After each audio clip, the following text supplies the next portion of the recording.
I'm going to say something here, and it's going to seem like a hot take, but it's something that really just occurred to me a few minutes ago, and I thought I would share my thoughts. Australians. What happened to Australians? Now, what do I mean by that? Well, the archetypal Australian. Think of uh, think of what comes to mind. You think about somebody, who's tough, who's macho, who doesn't take shit from anybody, uh, a little loud, a little uncouth, the kind of guy who'll greet you by coming up to you and slapping you on the back so hard that you'll fall over. You know, that's what that's what you picture when you think Australian. Um, and yes, that is it's an archetype. It's also a stereotype. I don't know. Is there a difference between an archetype and a stereotype, other than one being a neutral word and one being like a bad word? Something you shouldn't stereotype, but you should. It's fine to archetype. I don't know. I've actually never heard archetype used as a verb. Come to think of it, but uh, how how did given that there is some truth to this archetype slash stereotype of the Australian. How did they let their country become what it's become? Um, not only during during the lockdown, where things were just like horrific. Things were among the worst in the world. It was from what I could discern, things were really bad in Australia. Things were really repressive, really dystopian, and there was resistance. Yes, of course, but the resistance seemed to be heavily in the minority.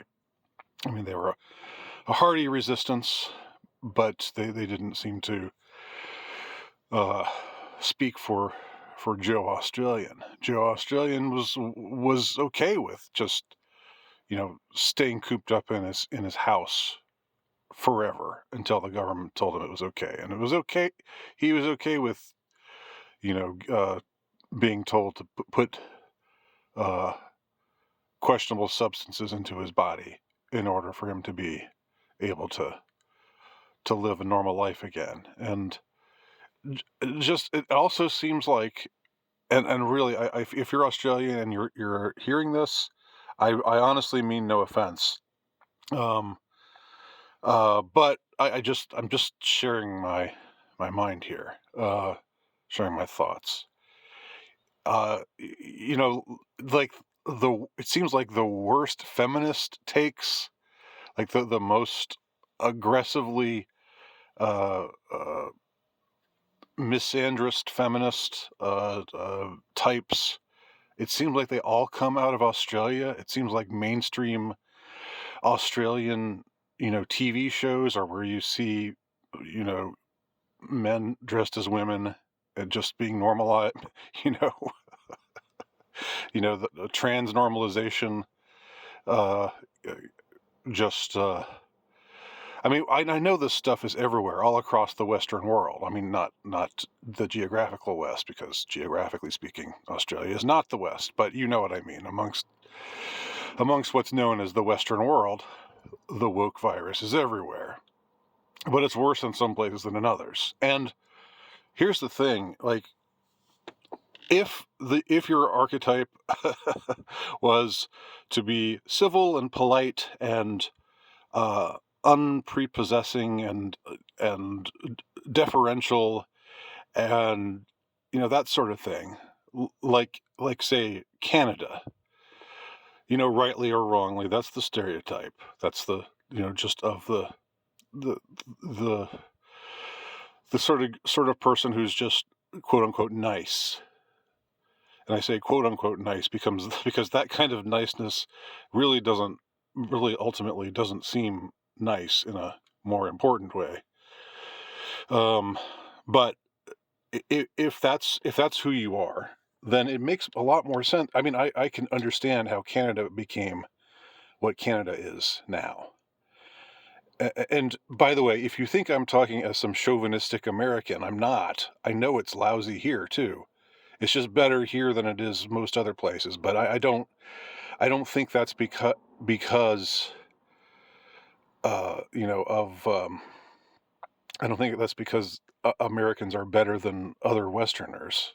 Uh, I don't think that at all. I don't know why it is, but luckily for me, I live in a region of the United States that is much more resistant uh, to this kind of stuff, generally speaking.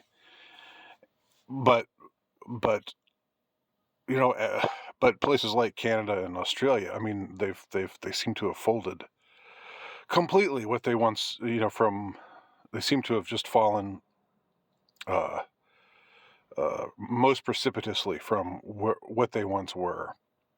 And again, I know I know I'm speaking crudely here in my use of stereotypes, but I can more understand if it's true what they say about Canadians. I can understand them just being. I can understand it happening there. The whole "it can't happen here." Can it happen here? But how did it happen in Australia? I wish I understood. I wish somebody could give me the piece to the puzzle there and help me to understand it, um, because it just doesn't make sense to me. So anyone want to give it a go? Please, I welcome your comments. And thanks for watching.